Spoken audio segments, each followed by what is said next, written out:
Sarah Martinez sat in the back corner of her advanced physics class, her notebook filled with what looked like ordinary equations to everyone else. Professor Williams droned on about quantum mechanics while Sarah's pen moved across the page in careful, deliberate strokes. Her classmates saw a shy girl who never raised her hand, never spoke unless directly asked, and always left immediately when class ended. What they didn't see were the complex military tactical algorithms hidden within her math homework, or the encrypted communications disguised as poetry in her literature assignments. Sarah had been maintaining this careful facade for 3 years, ever since the Confederation High Command had placed her in deep cover at Lincoln University. The war between humanity and the Zeltharian Empire had been raging for over a decade.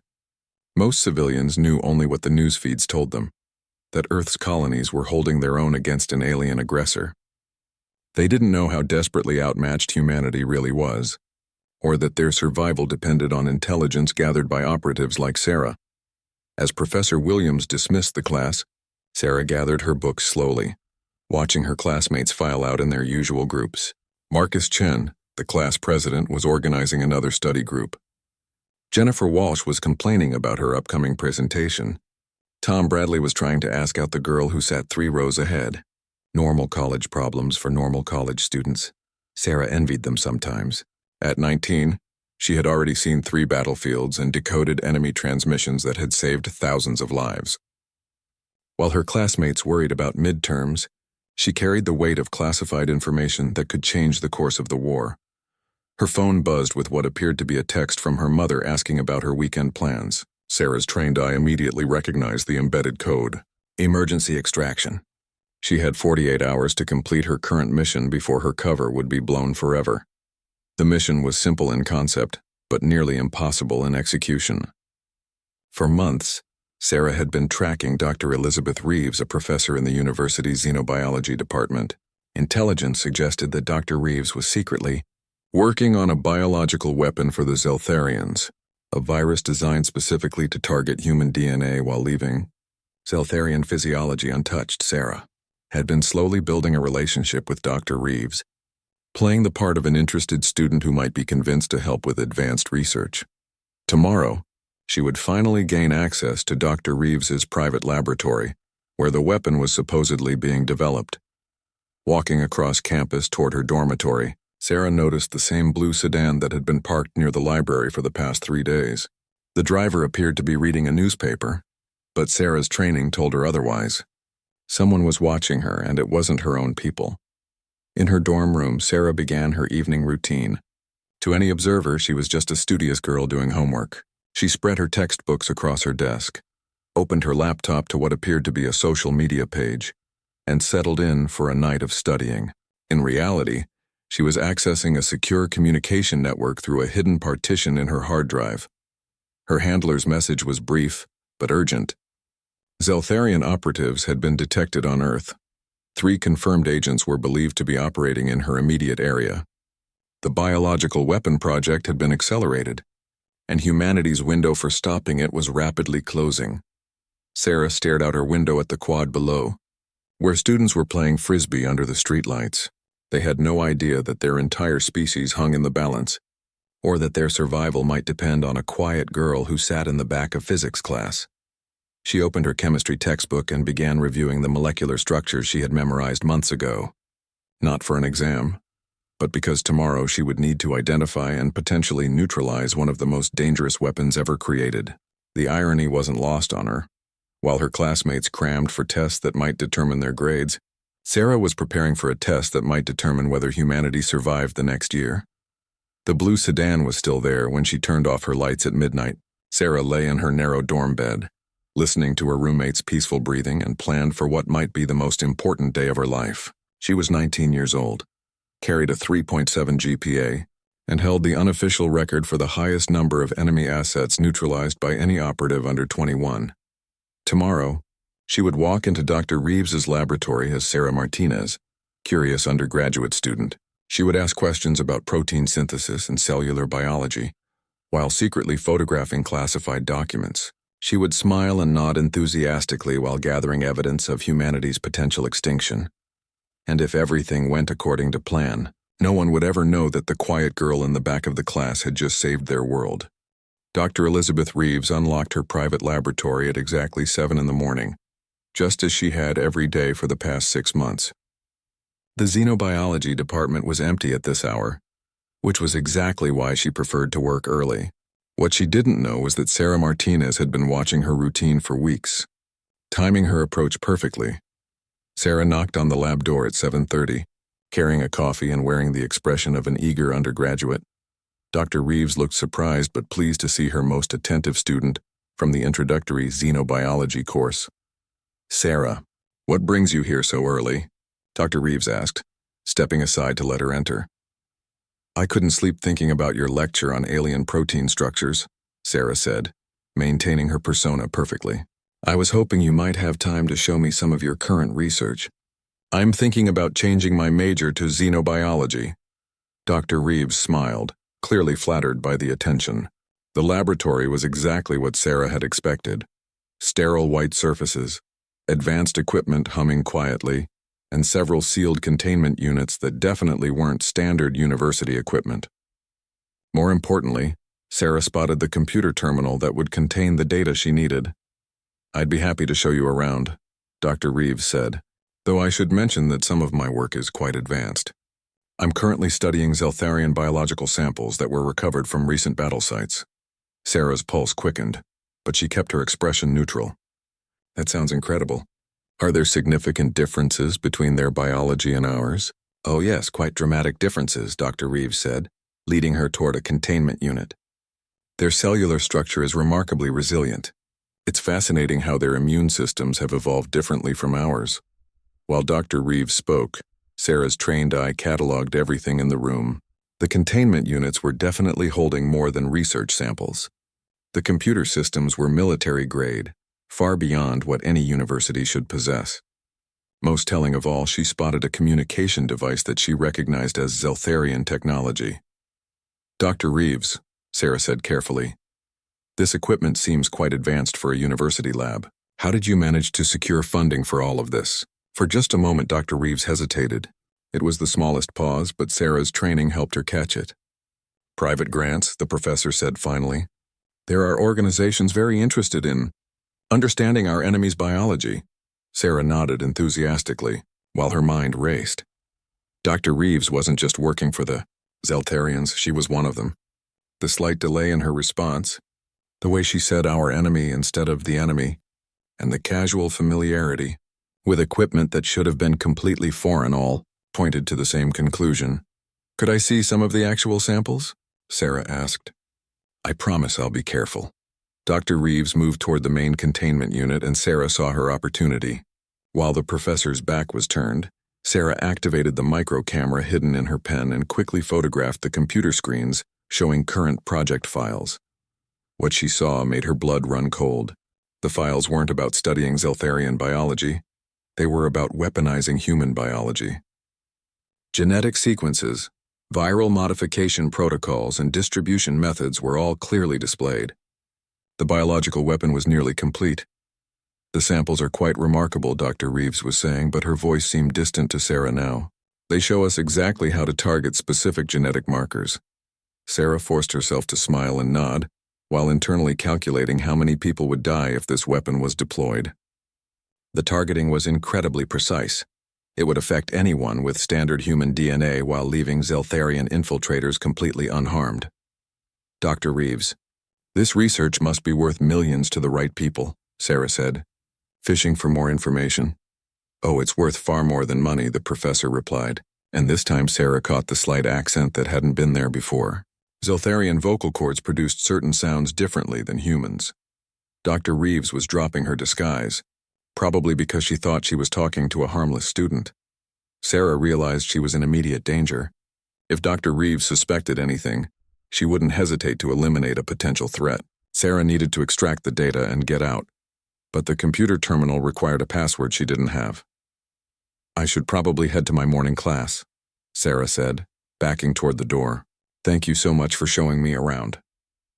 "Actually," Dr. Reeves said, moving to block the exit, "I think you should stay a bit longer.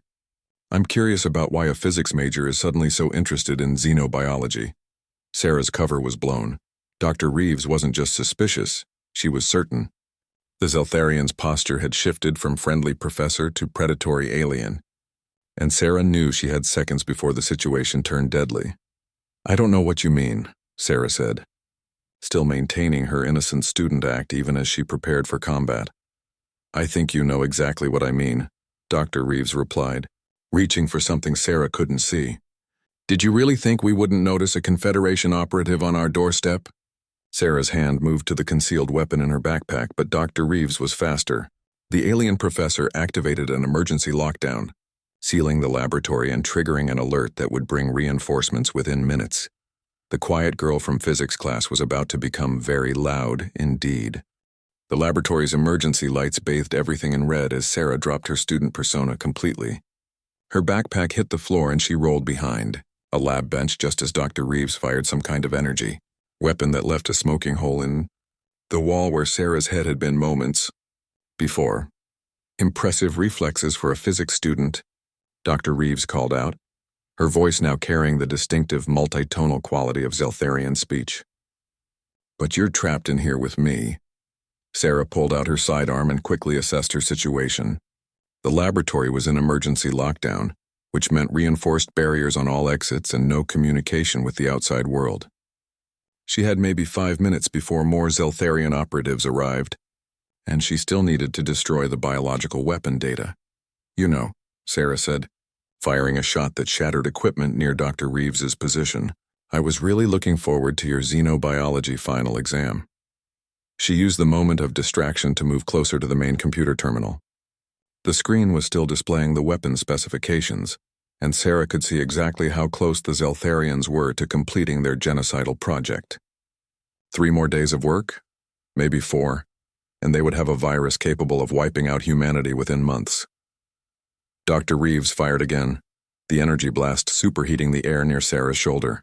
"You cannot stop what is already in motion, human. This laboratory is one of 12. Even if you destroy our work here, the project will continue. 12 laboratories." Sarah's mind raced as she processed this information. Intelligence had only identified 3 possible sites. The scope of the Zeltharian infiltration was far worse than anyone had realized. She needed to get this information back to Confederation Command. But first she had to survive the next few minutes. Sarah spotted a weakness in Dr. Reeves's position.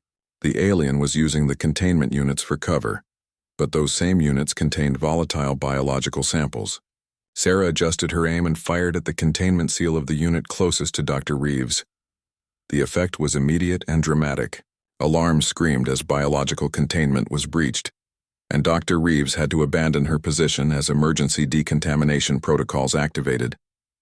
Chemical foam sprayed from sealing nozzles, creating a fog that obscured vision but gave Sarah the cover she needed. She sprinted to the computer terminal and began downloading everything she could access. The data was encrypted, but her training included basic code-breaking techniques. More importantly, she spotted something that made her heart stop: deployment schedules. The biological weapon wasn't 3 days from completion. It was scheduled for release tomorrow. "You're too late," Dr. Reeves called out from somewhere in the chemical fog. "The first phase launches in 18 hours. By the time your pathetic Confederation realizes what's happening, every major human population center will be infected."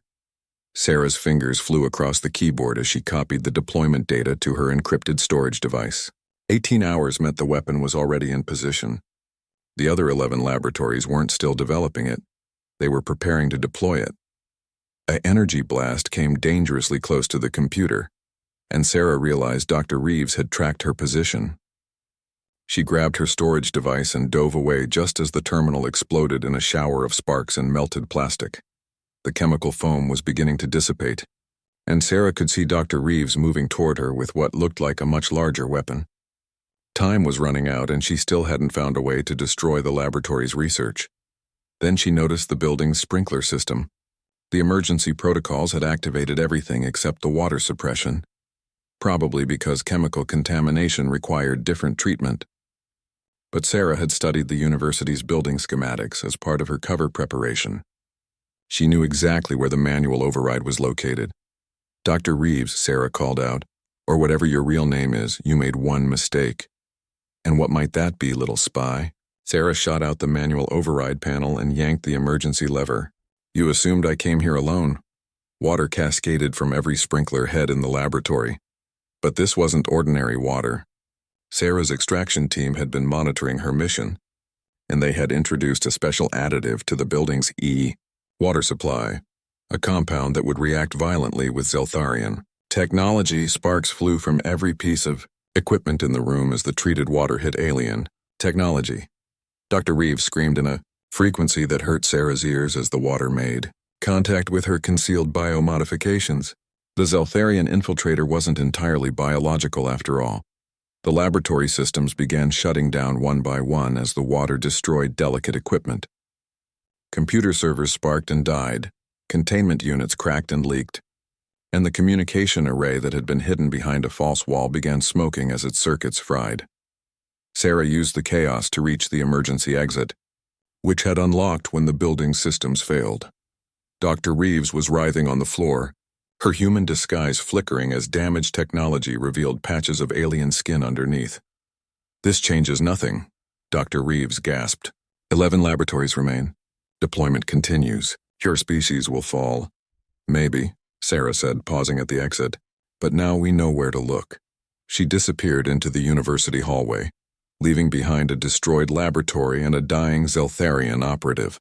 In her pocket, the storage device contained enough information to expose the entire network of infiltrators.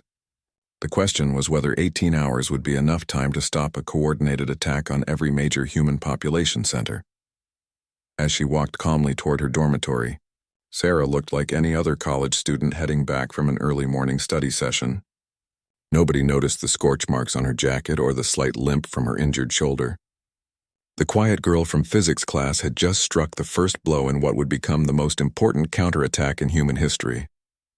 Sarah's dorm room became a command center within minutes of her return. Her roommate Jessica was at her morning yoga class, giving Sarah the privacy she needed to contact Confederation Command.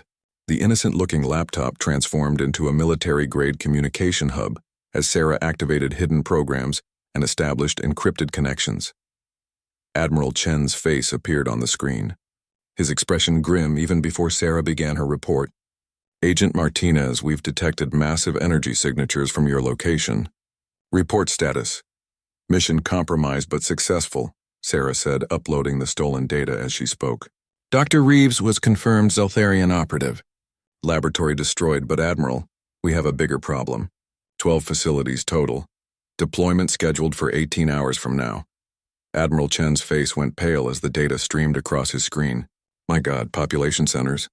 Every major city on Earth and the outer colonies," Sarah confirmed. "Coordinated simultaneous release. They're not trying to win a war, Admiral. They're trying to commit genocide."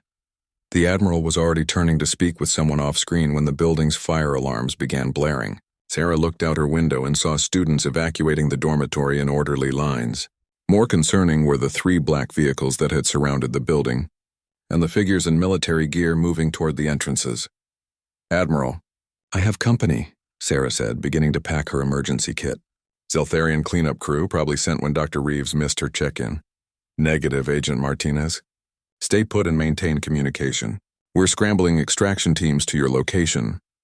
Sarah was already at her window, looking down at the 3-story drop to the landscaping below. "No time, sir. They'll be at my door in 2 minutes and extraction won't arrive for 20. I'm going mobile." "Sarah, that's an order. Your intelligence is too valuable to risk." "Respectfully, Admiral, my intelligence is useless if I'm dead or captured," Sarah replied, shouldering her pack. "Besides, I have an idea about those other laboratories." She cut the connection and secured her equipment just as heavy footsteps echoed in the hallway outside. Sarah had practiced this evacuation route dozens of times in her head, but she'd hoped never to use it. The window opened silently, and she rappelled down using sheets tied to her desk chair, a technique that would have looked impossible to anyone watching. Sarah hit the ground just as Zeltharian operatives breached her dorm room above.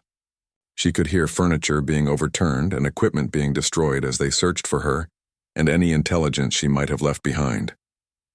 They would find nothing useful, but they would know she had escaped. Moving through the landscaping toward the academic buildings, Sarah activated the secure communicator in her backpack. She needed to contact Agent Thompson, another operative she knew was stationed at nearby Riverside University. If her theory was correct, Every major university with a xenobiology program was hosting a Zeltharian laboratory. "Thompson here," came the whispered response. "It's Martinez. Emergency protocol. Check your university's xenobiology department immediately. Look for Professor Davidson. I think he might be one of them." "Martinez?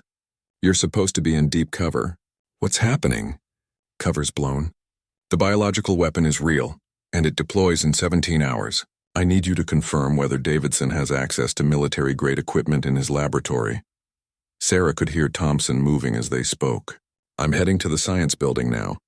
"Martinez, how bad is this?" "Species extinction bad," Sarah replied, ducking behind a maintenance building as one of the black vehicles drove slowly through campus. "If I'm right, there are Zeltharian operatives embedded in universities across human space, all preparing to release a virus designed specifically to kill humans." She heard Thompson's sharp intake of breath. "I'm at Davidson's lab now. Door's locked, but—" "Sarah, there are energy readings coming from inside. This isn't standard university equipment. Get inside and document everything you can, then destroy it all. We have multiple teams moving on other sites, but every laboratory we stop saves millions of lives." Sarah ended the communication and began moving toward her real objective. The university's main computer center held backups of all research data, including Dr. Reeves's work. The Zeltharians might have other laboratories, but destroying the central research database would cripple their coordination efforts. The computer center was located in the basement of the administration building, protected by standard university security that Sarah could bypass in her sleep. What she hadn't expected was the Zeltharian operative waiting for her in the server room. "Agent Martinez," the figure said, turning to face her. Sarah was shocked to recognize Professor Williams, her physics instructor. "You've caused quite a disruption to our timeline." "Professor Williams," Sarah said, her hand moving slowly toward her weapon. "I have to say your quantum mechanics lectures were much more interesting when I thought you were human." "Quantum mechanics are the same regardless of species," Williams replied, "though I admit our application of the principles differs significantly from yours." Sarah realized that Professor Williams had been watching her all semester, probably trying to determine if she was the operative intelligence had warned them about. The Zeltharians knew there was a spy in their network, but they hadn't identified her until the laboratory incident. "The research data," Sarah said. "It's stored here, isn't it?" "A backup system in case individual laboratories were compromised." "Very good," Williams said, "though it won't matter. Even if you destroy our backups, the weapon components are already in position. At precisely 1400 hours tomorrow, delivery systems in 12 major population centers will activate simultaneously." Sarah's mind raced. 1400 hours was less than 16 hours away now. Even if Confederation forces located all 12 deployment sites, they couldn't possibly neutralize them all in time. Unless there was a central control system that could shut down the entire network. "You're controlling everything from here," she realized. "The deployment isn't just coordinated, it's automated. You built a single system that triggers all 12 sites simultaneously." Professor Williams smiled, but it looked wrong on his too-perfect human face. "Redundancy, Agent Martinez. Too many variables if we relied on individual operators. Much cleaner to have everything controlled from a central location. Which means if I destroy this facility, the entire attack fails. Which means you won't be leaving this room alive." Sarah drew her weapon as Professor Williams revealed technology that definitely wasn't human. The basement of the administration building was about to become a battlefield, and the fate of every human being in the galaxy hung in the balance. The server room erupted into chaos as Sarah dove behind a bank of computers, while Professor Williams fired some kind of plasma weapon that melted metal and vaporized circuits. The smell of burning electronics filled the air, and Sarah realized that the Zeltharian was willing to destroy the very equipment he was supposed to be protecting. "You're damaging your own systems," Sarah called out, firing back while staying mobile between the server racks. "Acceptable losses," Williams replied, his voice now carrying the harmonic overtones that revealed his true nature. "The deployment sequence is already locked in. These servers only control timing, not authorization." Sarah's heart sank as she processed this information. Even if she destroyed every computer in this room, the biological weapon would still deploy. But then she remembered her training about Zeltharian technology. They loved redundancy, but they also loved control. There had to be a way to stop the attack, or Williams wouldn't be so desperate to prevent her from accessing the systems. She managed to reach one of the intact terminals while Williams reloaded his weapon. The screen showed a countdown timer, 15, 23, 17, and decreasing. 15 hours and 23 minutes until simultaneous deployment across 12 worlds. But there was something else. An abort sequence that required 2 authorization codes. "Professor," Sarah said, using the server rack as cover while she studied the interface. "I have to ask, did you enjoy teaching physics, or was that just part of your cover?" Teaching young minds was. "Educational," Williams replied, moving to flank her position. "Humans are remarkably adaptable, but also predictably naive. You never suspected that your favorite professor was studying you as much as you were studying quantum mechanics." Sarah was copying the abort sequence data while keeping up the conversation. The system required 2 codes, one from Command Authority and one from Field Authorization. Williams would have the field code, but Command Authority would be held by someone higher up the Zeltharian hierarchy. A plasma bolt scorched the air near her head, and Sarah realized Williams was closing in on her position. She needed to get to the other side of the room where she had spotted what looked like a backup communication array. If she could contact Confederation intelligence with the abort sequence requirements, they might be able to identify and capture someone with Command Authority. "You know what I never understood about your lectures?" Sarah said, sprinting between server racks as Williams fired repeatedly. "Why spend so much time on theoretical physics when you could have been teaching us about interdimensional warfare?" "Because theory becomes reality, Agent Martinez. The quantum principles that govern your weapons also govern ours. Understanding human physics helped us design better ways to kill humans." Sarah reached the communication array and began establishing a connection to Confederation Command.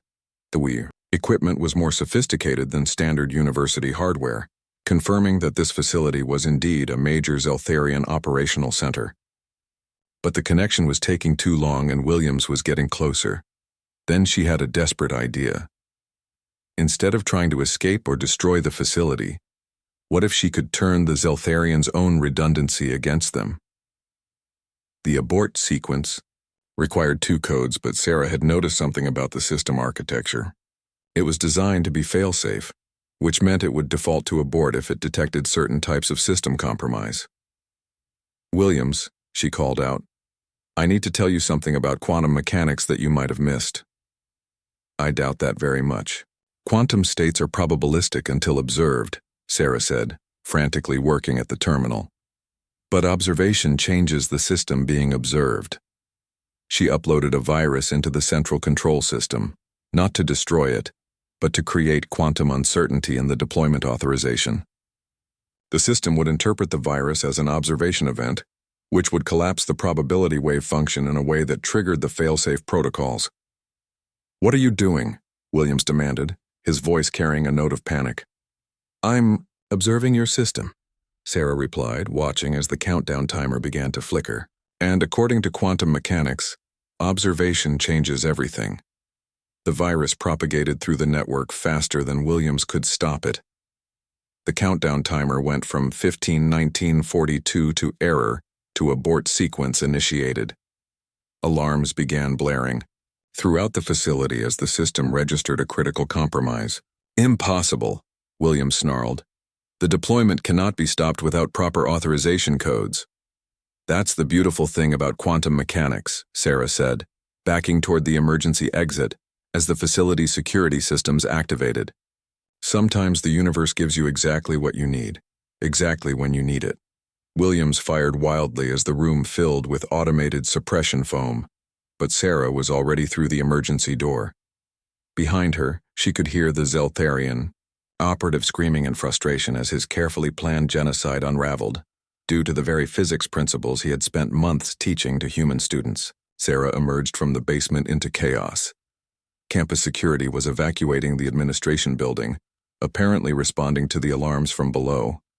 Students were gathering in concerned clusters, worried about their professors and classes. None of them knew that the quiet girl from physics class had just saved their lives and the lives of billions of other humans across the galaxy. Her communicator buzzed with an urgent message from Admiral Chen. Agent Martinez, we're reading abort signals from all 12 deployment sites. Weapon release has been canceled. Report status immediately. Sarah looked back at the administration building where emergency responders were now entering to investigate the disturbance.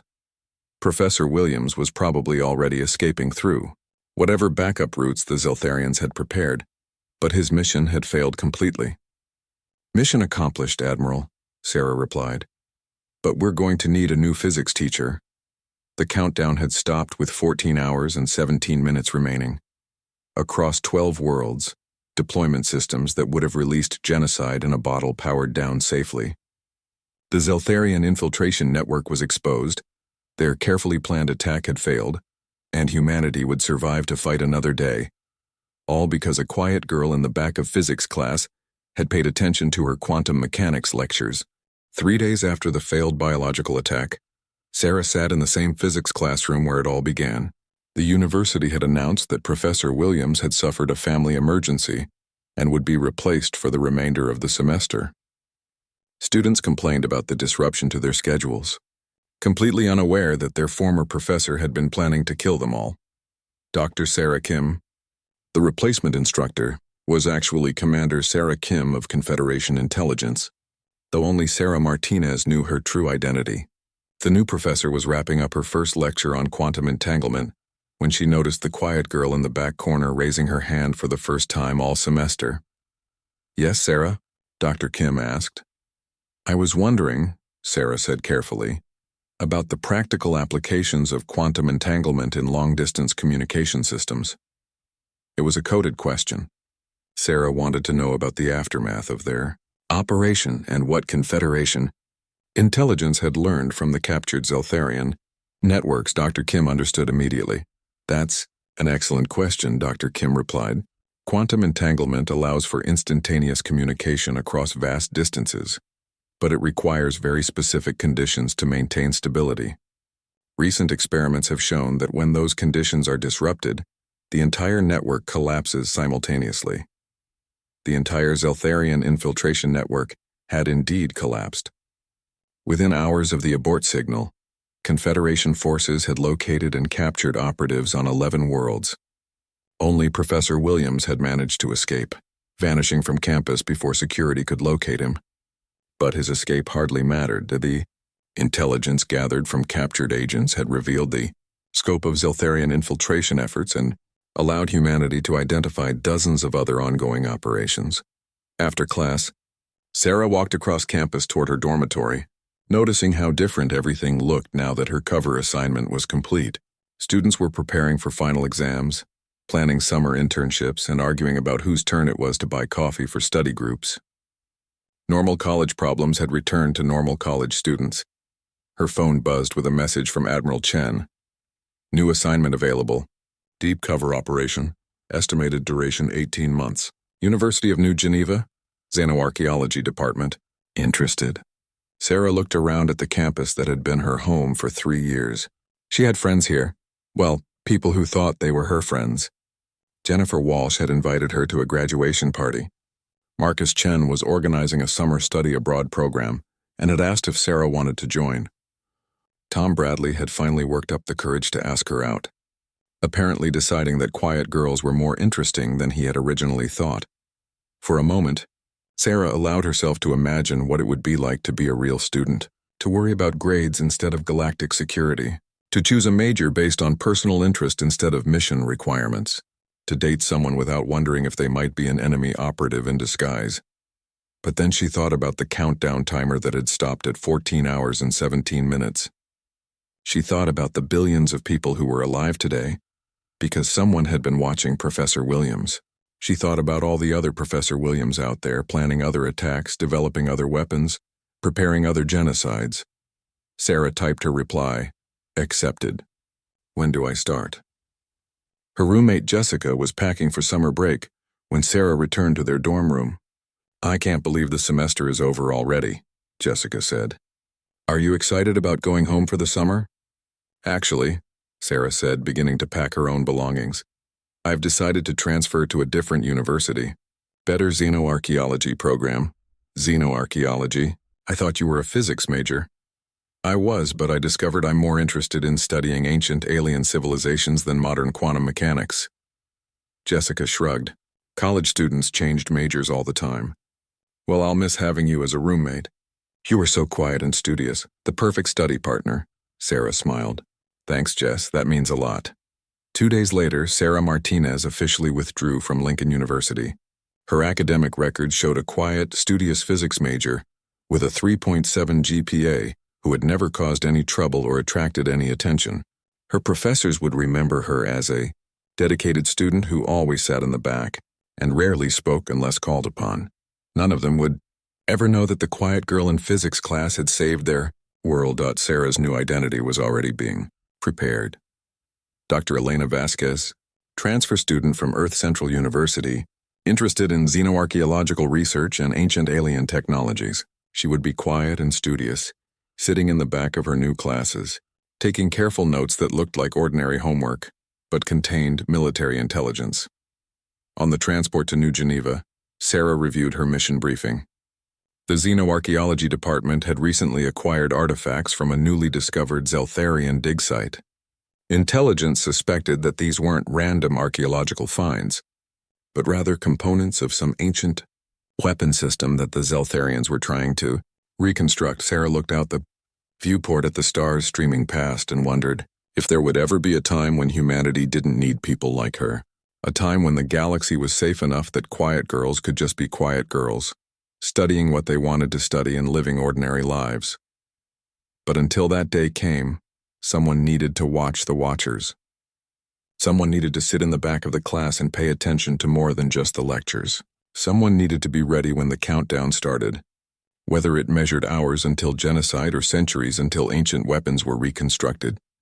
The quiet girl in physics class was gone, but the quiet girl in xenoarchaeology class was about to begin her watch, and somewhere in the galaxy, Professor Williams was planning his next move, never suspecting that his former student was already 3 steps ahead of him. 6 months into her new assignment at the University of New Geneva, Elena Vasquez had established herself as another quiet student who preferred the back row of lecture halls. Her xenoarchaeology professors appreciated her thoughtful questions about ancient alien civilizations, never suspecting that her interest was far from academic. The Zeltharian artifacts in the university's collection were indeed weapon components, but they were much older and more dangerous than anyone had realized. Sarah's investigation had revealed that the Zeltharians hadn't invented their advanced technology. They had discovered it in ancient ruins across the galaxy and spent centuries reverse engineering weapons left behind by a civilization that had vanished long before either humans or Zeltharians had achieved spaceflight. Professor Williams, using a new identity as Dr. Marcus Webb, had joined the university's research team 3 weeks ago. Sarah recognized him immediately, despite the sophisticated disguise that fooled everyone else. He was older, moved with a slight limp that suggested injury, and spoke with a different accent, but Sarah's training helped her see through the deception. What troubled her was that Williams seemed to recognize her as well. Nothing obvious, no direct confrontation or obvious surveillance, but Sarah caught him watching her during lectures with an intensity that suggested more than casual interest.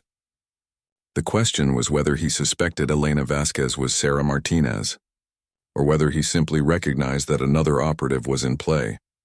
The answer came during a late-night session in the artifact storage facility.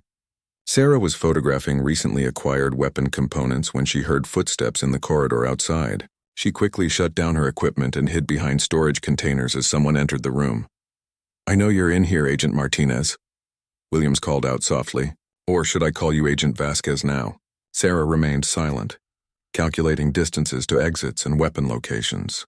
The storage facility had only one entrance, but there were emergency protocols that would seal the room if dangerous artifacts were compromised. Williams was blocking her only way out. "You destroyed 3 years of careful planning," Williams continued, moving slowly through the storage area. "Billions of humans should be dead right now, yet here they are, still breathing, still expanding, still threatening the natural order of the galaxy." Sarah realized that Williams wasn't just talking to her, he was transmitting. Other Zeltharian operatives were listening, probably recording his words for later analysis. This confrontation was as much about sending a message to his superiors as it was about capturing her. "Did you know," Williams said, "that the ancient civilization that created these weapons used them to exterminate 17 different species before they themselves vanished? They understood something that modern races refuse to accept.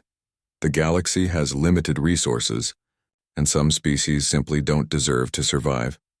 Sarah moved silently between storage containers, trying to reach the emergency controls. If she could trigger the facility's lockdown, it would alert security and trap Williams inside with her. The question was whether she could survive long enough for help to arrive. "The fascinating thing about human psychology," Williams continued, "is your species' belief that heroism matters. You think that one person can change the course of history, that individual actions can save entire civilizations. It's a charming delusion." Sarah reached the emergency panel and began the lockdown sequence. Immediately, alarms began blaring and reinforced barriers dropped across all exits. Williams would be trapped, but so would she. "Lockdown initiated," Williams observed calmly.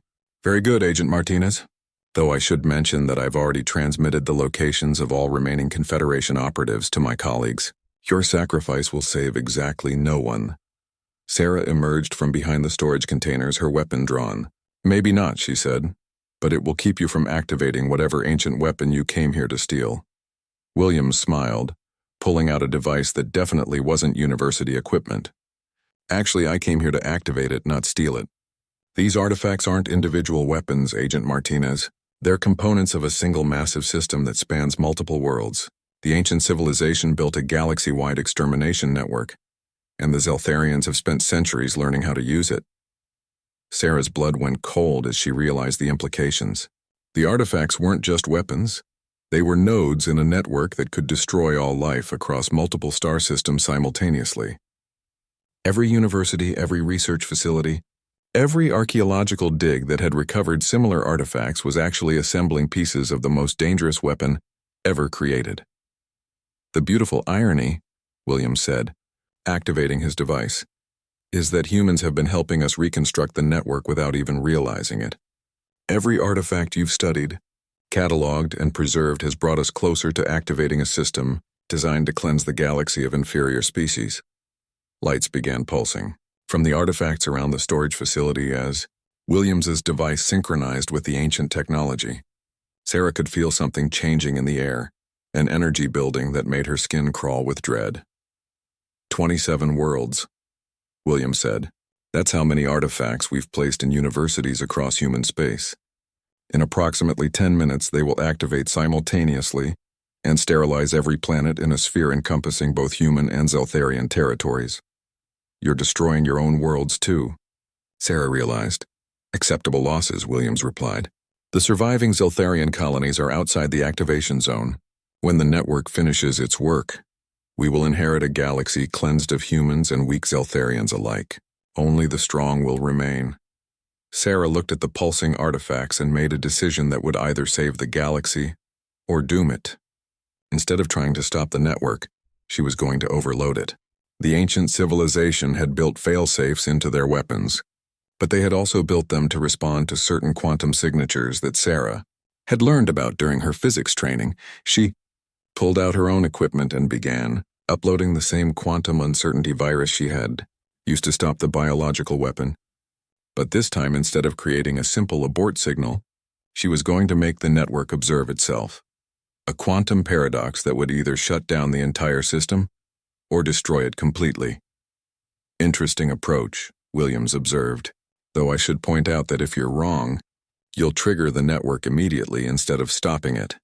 Then I guess we'll find out whether my physics professors taught me anything useful," Sarah replied, initiating the upload. The artifacts around them began pulsing faster as the quantum virus propagated through the network. Sarah watched the countdown on her device. 15 seconds until the virus reached all 27 nodes simultaneously. If her calculations were correct, the network would collapse into quantum uncertainty and shut down permanently. If she was wrong, she would be responsible for the greatest genocide in galactic history. 10 seconds. The energy in the room was becoming painful, and Williams was backing toward the sealed exit despite his apparent confidence. 5 seconds. Sarah closed her eyes and thought about all the quiet girls sitting in classrooms across the galaxy, studying ancient history and quantum mechanics, never suspecting that their knowledge might be the key to survival. 0. The universe held its breath and then everything went silent.